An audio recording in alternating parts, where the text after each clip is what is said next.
So in my last class, I discussed the first derivative test, and the second derivative test I did not specifically mention. Let me talk about this first. Well, we know that the second derivative, the sign of the second derivative determines the shape of the graph, concavity, right? So if the second derivative, you see, we have a quick review, right? The first derivative implies the function is increasing, right? If it's negative, it implies the function decreasing, okay? Then the second derivative, if positive, implies the function, we just say concave up, okay? So this is notation means concave up. And if it's negative, the function concave down, negative over some interval. Now, how do we apply this? Okay, this is so-called the second derivative test. Okay, it says that if the first derivative is 0, okay, we want to know whether the function has local maximum value, local minimum value, okay? But yes, this is our assumption. So if the first derivative at that point is positive, now what does that mean? That means, okay, positive, that means the first derivative is, the second derivative is positive for x nearby c, right? But by continuity. Now, I don't want to mention the second derivative is continuous. Yeah, this is a part of the assumption. But the key point is, so because nearby the value of c is positive, that means concave up, right? If it's concave up, must be looked like that, right? So that means f of c is a local minimum value, right? So this is that's the reason. Otherwise, it's hard to memorize. This is a local minimum, right, value.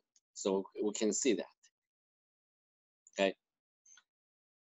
And similarly, the second derivative is negative, implies for x close to c is also negative. Because that means concave down, then it's local maximum value.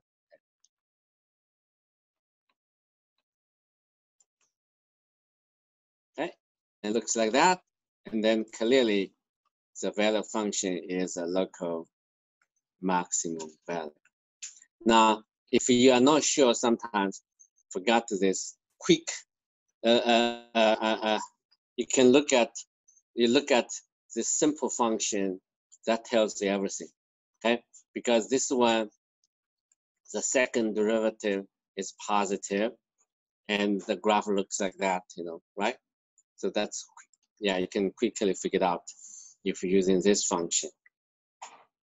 Okay. That's what we need to know from the last class. And today we're going to sketch the graph for a larger scale. That means we want to see not only just the local graph, we want to see how the behavior of the graph near infinity. So to do that, we needed to learn how to find the limit. Okay, so let's talk about the limit first. If you see a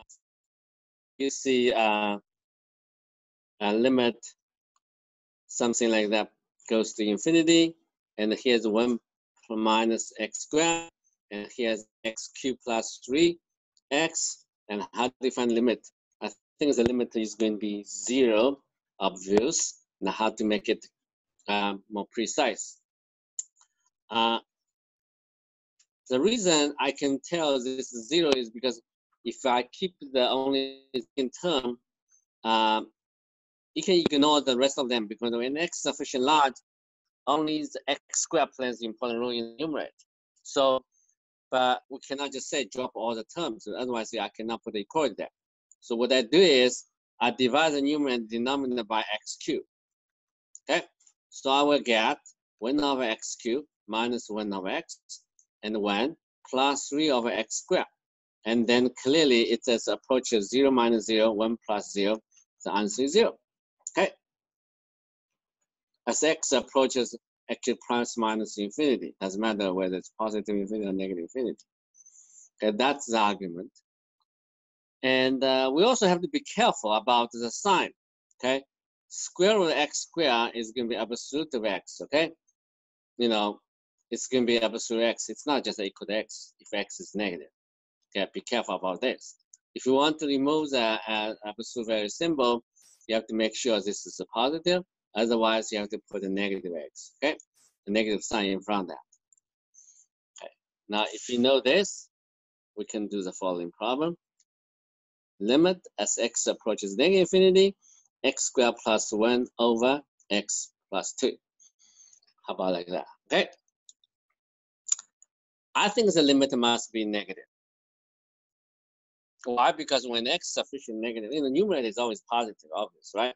So x squared, x plus 2, the denominator is negative. So the quotient will be negative. So the limit must be negative. But how do you prove that? You have to take x squared out, right? When you take x squared out, remember this is going to be negative x. So at the very beginning, you only have absolute of x. Okay. Now you have to remove the absolute symbol because x is negative, because x approaches negative infinity. So it's going to be a negative x. Okay, since x is negative. Okay, put a note there. So then you divide the numerator denominator by x, so you get 2 of x. And clearly the limit is going to be negative 1. Okay. The limit is going to be negative 1. Okay, that's the limit. All right, we did a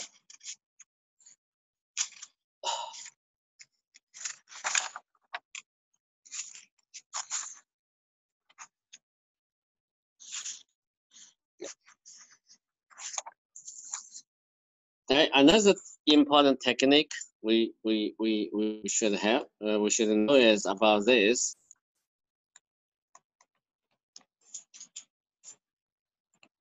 Okay, this is also an important property. Okay. That's the way. How do you get rid of the radicals? Just multiply by its we call it conjugate, and you just change the sign. Okay. If you know how to do this, then let's find the limit of x plus 2 minus square root of x plus 1. How about like that? Okay, it's positive, right?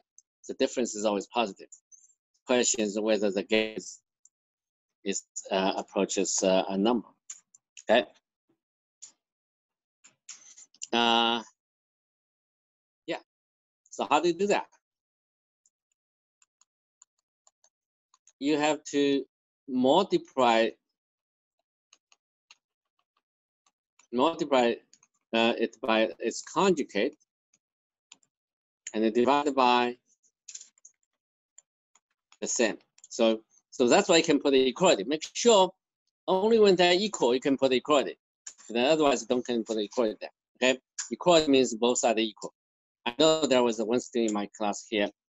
She did not know the correct use of equality. Okay, why? Because when I was grading, it's like 4 over 4 equals 0, something like that. Okay, I say, wow, why is 0? Oh, I'm not sure this. Okay, so if I sometimes put a note to them. Okay, so the equality should be used correctly. If they have both sides equal, then you can put the equality. Then the numerator becomes x plus 2 minus x plus 1. Okay. After simplifying, it's 1. Yeah. Okay. So only, the equality only means equal. If you want to change the line, if the both are not equal, don't put equality there. Okay. In mathematics, equality means both are equal. Okay. So this clearly approaches 0 as x approaches infinity. I don't need even Yeah, spend much time on it because the denominator is getting larger, larger. Okay, so the limit is 0, but this is how to prove it. Okay. All right, so those are the. This is how we find the limit. Now, I'm going to sketch the graph of y equals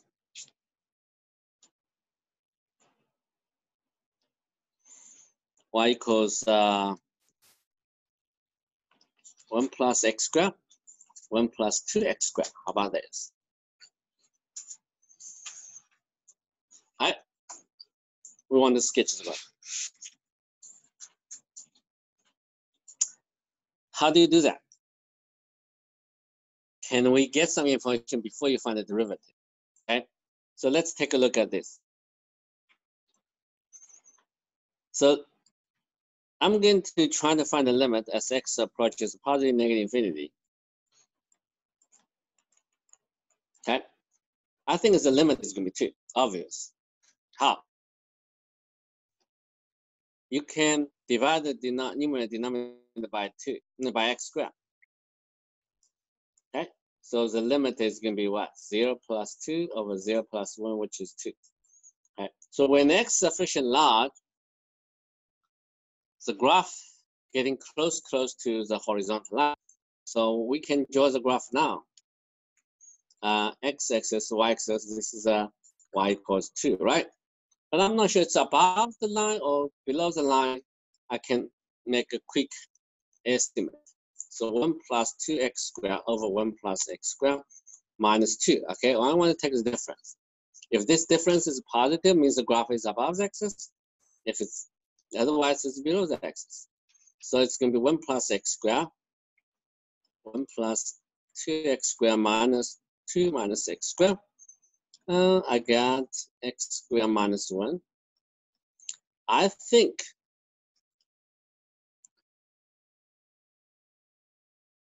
no, this is a 2, right? It's 2. Yes, 2. So computation mistakes. So this is always negative. So that means the graph is below the line y equals 2. Okay. So the graph below the line, but it's getting close to the horizontal line. As x goes to negative infinity and positive infinity.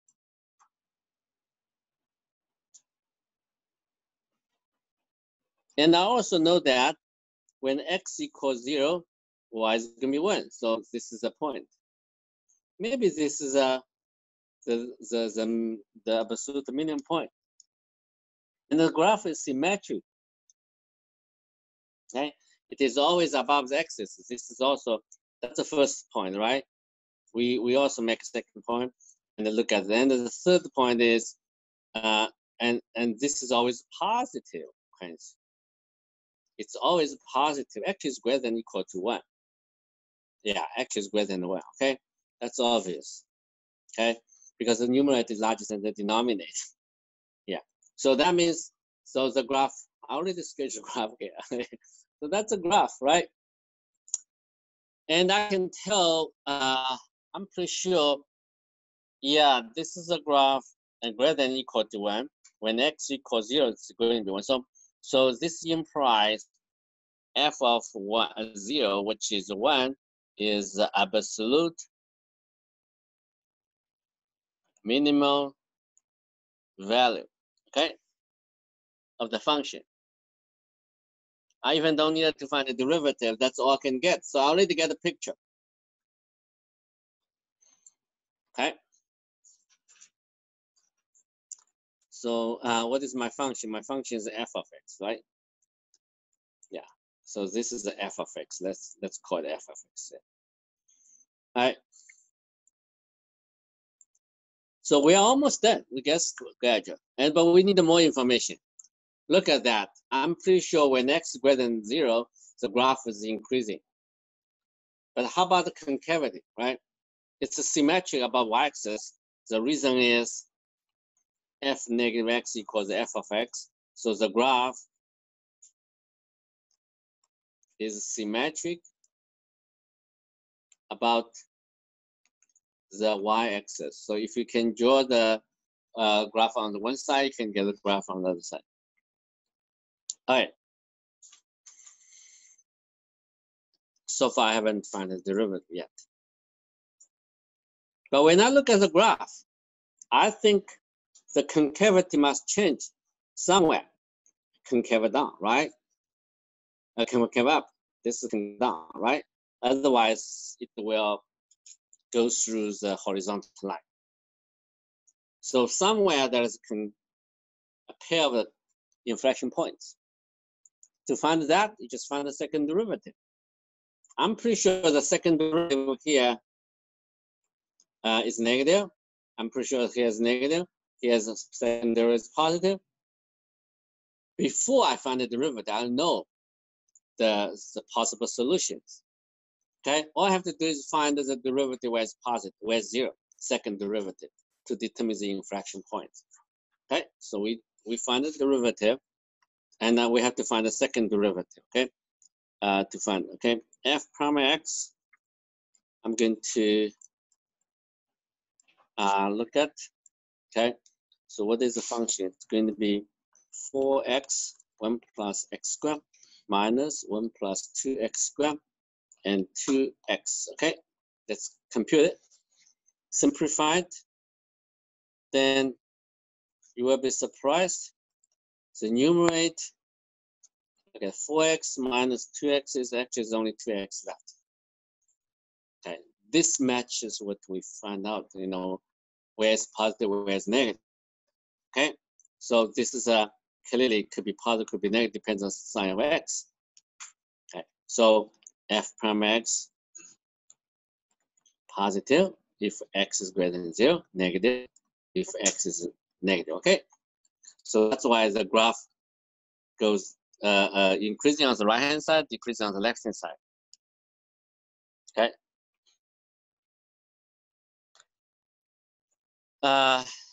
But we don't need this right now. It's obvious from the graph. But what we have to find out is the second derivative. The second derivative, more complicated. The square and square of the fourth power is 2 times 1 plus x squared squared minus 2x, and you differentiate the denominator. Okay, then I get 2x. Okay, so let's simplify it. 1 plus x squared and cube. That's the common fact. Minus 8x squared. Okay. So I will get 2 minus 6x squared. So this is a simplified expression, right? Okay. So this is going to be 0. What do you get? You will get 2 minus 6x squared 0. That implies x squared equals 1/3.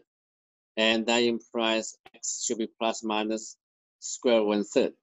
Great. So those are the this gives the inflection point. You still have to find the value of f plus minus square 1/3, right? And that is going to be 1 plus 2 times the square and 1 plus 1/3. I think I'm going to get 5/4. Okay. All right, this is of course greater than 1, then you get 2 inflection points. Inflection points plus minus and 5/4. Okay, so we're done with the graph and we're getting inflection points. But as you see, I sketched the graph before you find the derivative because I knew it's possible to make mistakes in finding the derivatives. Okay, so I only use the derivatives to get the precise location of the absolute maximum value, absolute maximum point, absolute minimum point, or inflection points. That's the only purpose. Okay. So let's take a look at the next problem. This is from the book also. So this is going to be x over x squared plus 1. And it's defined for any x. Okay.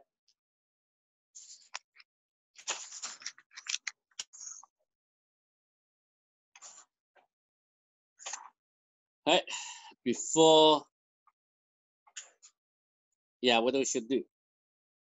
Asymptotes first. Find the limit. Okay. X approaches positive infinity, which is going to be, I think, will be just 1. Okay.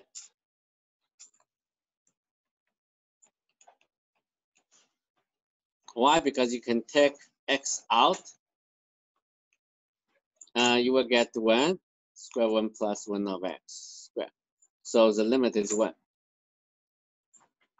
All right. You actually take x out here. This part, you can take x out.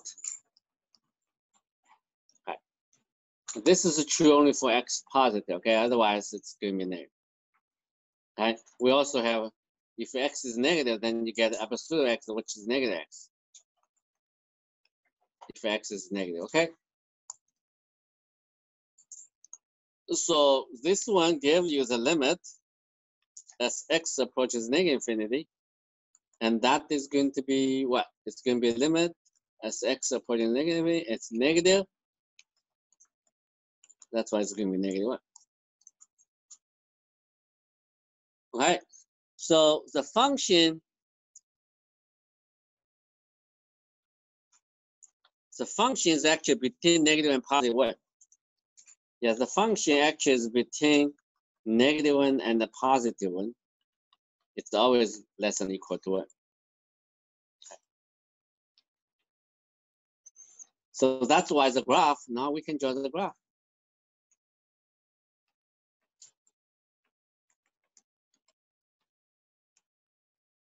Okay, when x approaches the positive infinity, the graph is getting close to the top horizontal asymptote.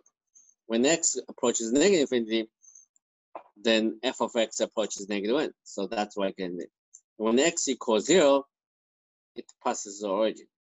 Okay, so the second part you have to look at when x equals 0, that's 0. So 0 is the point on the graph. So we sketch the graph now, right? Clear. Yeah, what else should we know? I think the derivative is always positive, except for 1 point maybe, okay? So I can get here definitely positive, here's positive, okay? I'm also pretty sure this side, the second derivative negative, this side, the second derivative will be positive. Concave up and concave down, because if you don't concave down the right-hand side, the graph will pass through the horizontal asymptote, right? So that's why I have to concave down. And then then this is the inflection point, because where the concavity changes, the inflection point. So I sketch this graph without even finding the derivative, right? Clear, right? I don't need to find the other inflection points using second derivative. Yeah, I can tell that this must be the inflection point because it's by the symmetry. That the concavity changes at that point by the symmetry. Yeah. So by the symmetry, f negative x equals f of x negative, right? So that implies the graph is symmetric about the origin, right? About the origin. Okay. If you rotate 180 degrees, and you get as the side of the graph. So that's why concavity changes as the origin. And that's what origin must be the inflection point. Okay. So before I find the derivative, before I make possible mistakes in computation, I already know the graph. Okay. So this is I hope when you draw the graph, you follow my way to do. Okay. And I believe that help you to quickly get the right picture. Okay, you collect the information like asymptotes, horizontal asymptotes. Okay, and by also think about the symmetry of the graph, all things. Okay, so now why have to find the second derivative? It's not necessary, but let's verify what we discovered, right? So yeah, we find the first derivative. First derivative, it's complicated, the derivative. Function is going to be, yeah, according to the derivative, it's going to be 1 over x. So 1 times, okay, I just give an answer here. So I got 1 plus x squared and 3 over 2, okay? So this is always positive. That matches what we discovered. The graph is always increasing, okay? And then you continue to find the second derivative. Second derivative will be negative 3 over 2, okay? And 1 plus x squared to the negative 5 over 2, and a 2x. And after simplifying the negative 3x, and clearly the sign of the second derivative determines the sign of the x. So f prime x is going to be positive if x is negative, negative if x is positive. Okay, so this side is concave down, and that side concave down, here is concave up. When x is negative, it's concave up. Okay, and that is true, right? That matches with our computation. Okay, so concave up, concave down. Yeah. Okay, so the graph passing through the origin, and when x is negative, concave up. When x is positive, concave down, and that is how does the graph look like.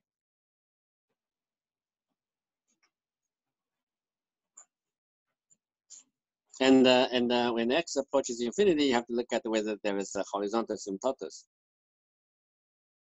Okay.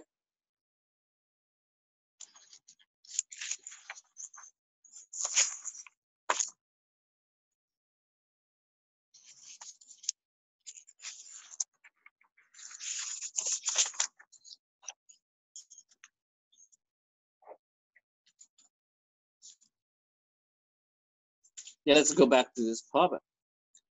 We are given this function, x over square x squared plus 1. First of all, look at the domain. We find out to define on the whole line. Okay. Then we find a limit as x approaches infinity. We get the plus minus 1 here, right? So that you have 2 asymptotes, horizontal asymptotes. But I also know that the value, absolute value of x is less than or equal to 1. So I'm pretty sure the graph is between these 2 horizontal lines. And it's also f of 0 is 0, so it passes through the origin. And it's an odd function, so the graph is symmetric about the origin.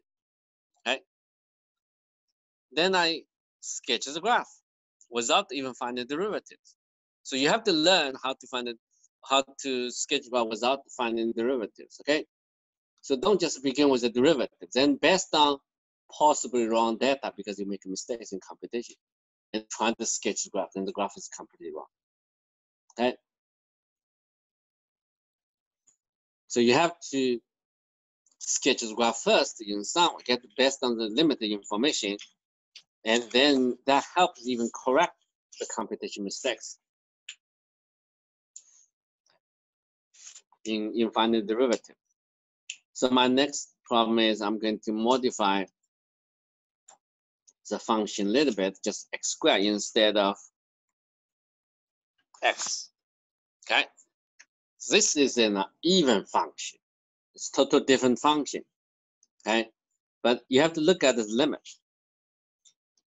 I know the limit is going to be infinity. Okay, the limit as x approach prime, this is going to be infinity. Okay, why? The numerator grows much faster than the denominator. So the reason is I take x out, absolute x.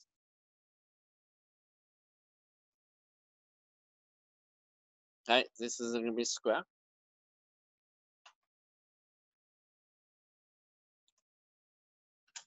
Okay, then you simplify, and I think that this is going to be absolute x. Okay. This is always positive, and clearly, this is approaches infinity. But then we need more information about that. Actually, this is close to absolute x as x approaches infinity, right? Or negative infinity, because the denominator can be ignored. What does that mean? That means f of x is almost equal to absolute of x. So the graph, this is a graph y equals absolute x, right? Now this time not a horizontal asymptote, it's a kind of a line. The graph is getting close to the two sides of the line. But I want to see what's going in the middle. So I think I'm pretty sure this is a graph now I get. Okay. But maybe it's above the line or above the line or below the line.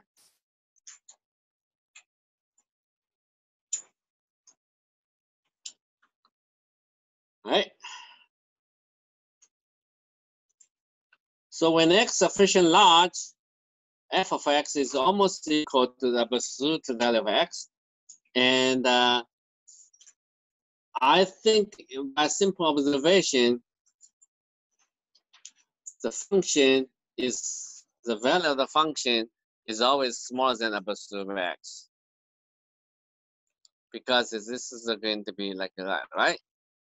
Clearly it's less than equal to absolute of x, not strictly less than. Okay. That is why the graph is below these two lines. Okay.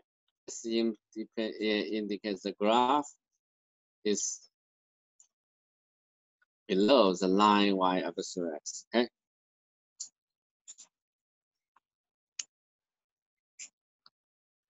All right. Except for the origin. Yeah, except for the place when x equals 0. So now we have the graph. I know on the right hand side the graph is increasing, on the left hand side the graph decreasing. Now, how about the concavity? Concave up, concave down. That's the problem, right? So we have to figure it out. But imagine when I draw the graph, yeah, if I draw the graph like that, right? This side is going up, right? I think this side concave up. But I think if we keep it concave up, maybe across the line. Okay? So they should be concave down a little bit. So I'm pretty sure this side, the second derivative positive, and somewhere here the second derivative should be negative. Otherwise, it will go across. Go across the strict line. Okay.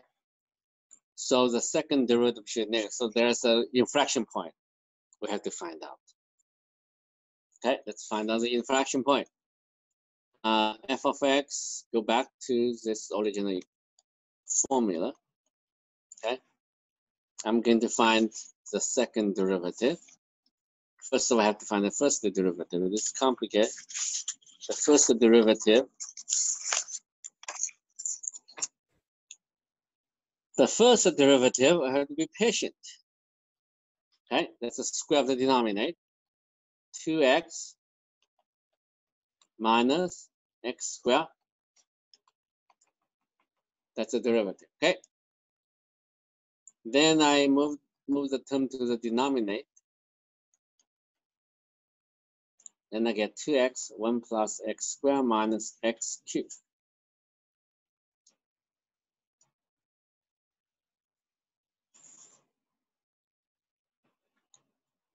So I get 2x plus x cubed, 2x cubed minus x cubed, just x cubed. All right. So this, but that's just a first derivative. I'm pretty sure first derivative is going to be the sign of the first derivative is determined by the sign of x. Okay, because the rest of the part is just square, square. Square never changes sign. So x. So it matches with what we got, right? When x is positive, the derivative is positive, right? It's going to be positive if x is positive, negative if x is negative. Okay. So that is clear. All right, then be patient. Look at the second derivative. It's not too bad. The second derivative, I have to square it. Square it to its cube. Okay. Then the numerator derivative is 2 plus 3x squared. Okay, that's the first part by the quotient rule. Minus 2x plus x cubed. The derivative of this term is 2x. Okay. Wow. I guarantee not everybody can simplify this class. I'm pretty sure if you put this problem on the test, I don't get what I want. Okay. Right. So you need to practice. That's algebra skill to make sure you can simplify. Okay. So how do you simplify it? You have to take a common factor out. Where's the common factor? X plus 1 plus x squared to the 1/2. Okay, so I get 2 plus 3x squared, then I have 1 plus x squared minus 2x plus x cubed, and then that will be 3 over 2 times 2x will be 3x. That's it. Okay. When you continue, the denominator is going to be 3 minus 1/2 is 5 over 3, 5 over 2. Okay. So numerator. I think the numerator will be simplified. I got 2 plus 2x squared minus 3x squared plus 3x to the 4th power minus 6x squared minus 3x to the 4th power. So x to the 4th cancel out. And they have a 5 minus 1, so it's 2 minus x squared. Not too bad. This is good. Simple. Yeah, it's good. Okay. So, but are you able to do that? Questions.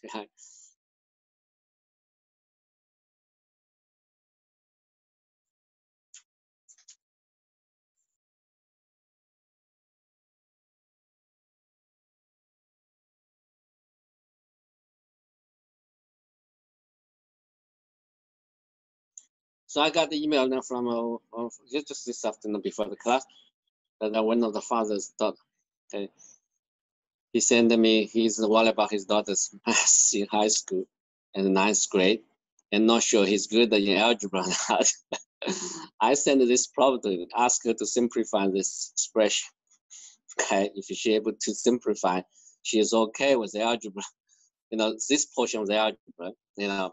That's kind of like we have a typical problem because this will be used in calculus eventually. Yeah. So, well, if she's scared about that, it's complicated. How can I simplify? Right? It's simplifying to 2 minus x squared. You see it, right? Then need the more attention. Okay, because otherwise, when you get to the college, they're gonna have trouble to do well on the quiz the calculus course. Okay, so this is this is simplified form, and where it's positive, where it's negative, right? So it's going to be, it's clearly you can tell that when x squared is less than 2, it's positive. Otherwise, it's negative. Okay, so the sign.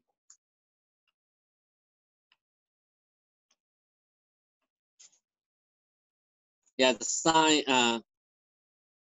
So this is x less than negative square root 2, x between square root 2 less, and x greater than square root 2. And so this is the sign of the derivative. So when x is very large, it's negative, positive. negative. So concave down, concave up, concave down.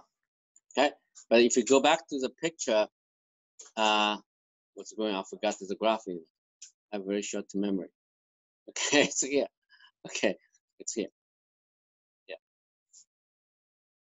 Okay, so this is a horizontal. This is not horizontal. This is a asymptote, but not horizontal asymptote. So the graph concave up. Okay, so when x equals plus minus square root 2. Okay, and what is y value? The y value, I want to find the inflection points. So y value is going to be 2 over 1 plus 2, which is 2 over square root 3. Okay. So it's 2 points here, square root 2 and 2 over square root 3. And here's another point, negative square root 2, 2 over square root 3. So those are the point called the inflection point. The graph concave up, right? Then the graph concave down. Okay. That's it. That's where at this point the graph changes changes concavity. Okay.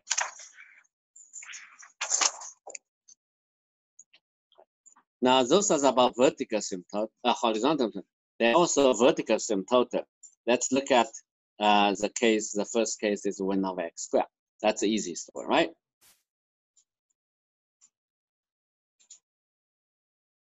Okay. So you will see that when x approaches 0 from positive side, 1 over x is approaches positive infinity, right? When x approaches 0 from negative side, 1 over x is going to be negative infinity. So what does that mean? That means when x approaches positive infinity, 1 over x approaches positive infinity, right? And this is there. And then here it goes to negative infinity when x approaches 0 from negative side. We also should know that this picture, right? When x approaches positive infinity, or even negative infinity, this is always equal to 0. So that means the graph approaches x-axis. Okay, this is a picture. So this is called vertical asymptote. Okay, and the axis is called horizontal asymptote. Okay, so you have 2 asymptotes here to sketch the graph. And if this is a function f of x, if I look at this picture, it's clear to me the first derivative is negative, and the second derivative is positive here, concave up. And here, the first derivative is negative. The second derivative is also negative with concave down everywhere. Okay, I don't need to even find the derivative. I know the sign because the graph tells me that. Okay.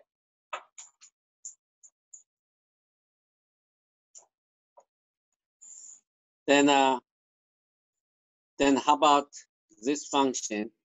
1 over x, I add another term. Okay, if I add another term, I'm going to put x squared here. Okay, if I put together, that'll be x squared and x plus 1, right? So I'm going to put the 2 here, just make it easier. Okay. Okay. So let's study this function.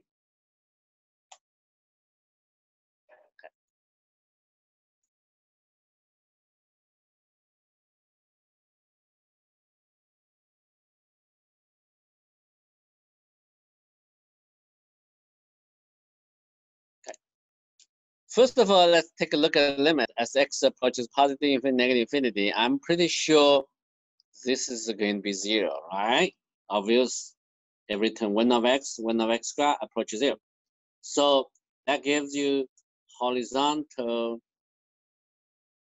asymptote. y equals 0, okay? Yeah, because when x getting close to infinity, f of x is getting close to 0. So the graph getting close to the x-axis. But I don't know whether it's above the axis or below the x. I'm not sure. You have to look at the sign. And clearly when x is positive, this is above the x-axis. Yeah, so look at this. This is positive for x positive, right? Now how about the negative sign? If x is negative, do you think it's positive or negative? How can you tell? Okay. When x is negative, okay, when x is negative, in order to look at, I think it depends on the sign, right? This is a part, right?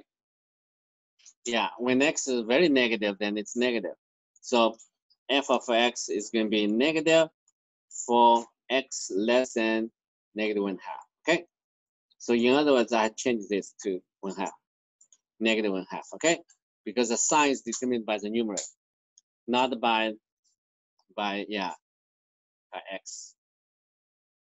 Okay, so I can let me try to sketch the graph, right, based on what we get. When x here's negative, right, negative 1/2. When x is greater than negative 1/2, the graph is above the axis, but it's close to. But I cannot draw like that because it's blew up here, discontinued. Okay, so this side is going like that. Okay, so we sketch the graph a little, but then we have a trouble here. So let's see what we can do. When x equals 0, yeah, this negative 1/2 is 0, right? So the graph passing through this point. So you have to go past this point, right? And go up, right? But be careful. You have to look at when x approaches 0 from the positive side, f of x. Okay, or from negative side, doesn't matter. I think from both sides, this is going to be positive infinity. Okay, using the above formula, when x approaches 0 from negative side, it's going to be positive infinity. Why? Because it's 2x plus 1 approaches 1, x squared approaches positive 0, so the quotient approaches positive infinity. So that means I have to modify my picture. The function is not defined at the origin, right? So this goes like that. Okay. Yeah. So that implies x equals 0 is vertical asymptote. You see, I already almost get the picture, right? Without finding derivative. But when I look at this picture, what I can guess before I find the derivative, I find out the derivative here should be negative, right? I find out that the derivative here should be negative, but the derivative here should be positive. I think that piece is concave up, so the second derivative must be positive. Then here, a little bit question. I think that concavity changes somewhere here. Okay? This is the inflection point. There should be one inflection point here. See, concave down, concave up. So this part, the second derivative is positive. Here's the second derivative is negative. So all I need is just to find the second derivative and where it's 0.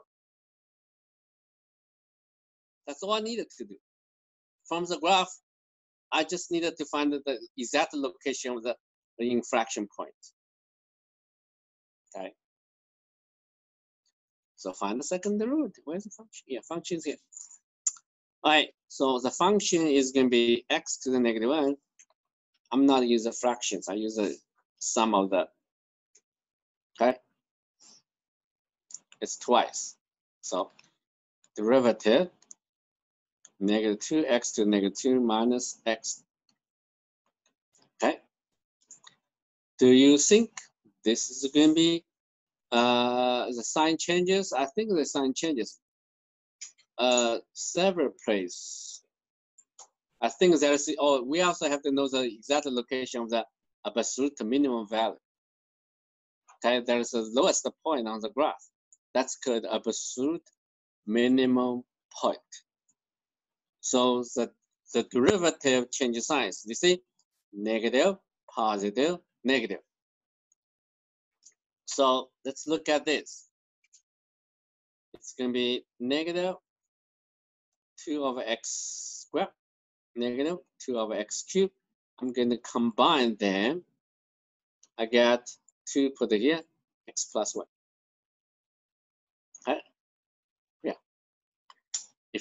And clearly when it's changes sign, I think when x is less than negative 1, it's positive. It's a negative.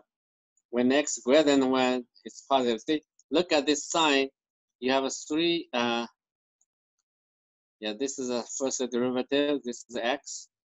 And this is between negative. When x is less than negative 1, I think this is a negative, negative, negative, negative. So, okay. When x is between 0 and negative 1, negative, positive, negative, it's positive. When x is greater than 0, positive, positive, negative. Okay. So if that matches with the picture, okay, that matches with the picture. So what do we get? We should look at the value f negative 1. Okay, f negative 1 is going to be 2 over negative 1 plus 1 over negative 1 square. I think it's going to be negative 1. Okay, this is the absolute minimum value of the function. Okay. But we have the picture here. Let's redraw the picture, and this is a curvature, and this is a, and where's the point? 1/2. Yeah, negative 1/2 already defined negative 1/2. And this is negative 1, right? So the graph looks like that. Okay. This is the lowest point. I still need to find the inflection point. Yeah. All right. So we're getting better and better. The second derivative. We have to find the second derivative. Second derivative is going to be 4x to negative 3 plus 6x to negative 4. Okay.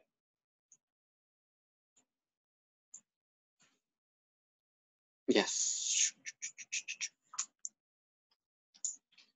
So I get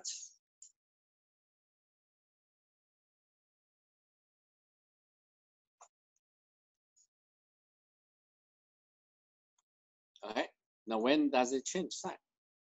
I think when change sign at some point, if set this to be 0, x should be negative 6 over 4, which is negative 3 over 2. So this is a negative 3 over 2. Yeah, it's on the left hand side of negative 1. It's a clear picture. You see? So you constantly check the answers using the picture. Then you will see this is a negative 3 over 2. Okay. So this is a, then the y value of negative 3 over 2 is going to be 2 over negative 3 over 2 plus 1 over negative 3 over 2 square. And let's look at this, should be negative, okay? Negative 4 over 3 plus 4 over 9, okay? So that is going to be negative 3, 3, 12, 12, 1, 4, 8. Okay. It's slightly larger than negative 1. So here we negative 3 over 2, negative 8 over 9. So inflection point has coordinates.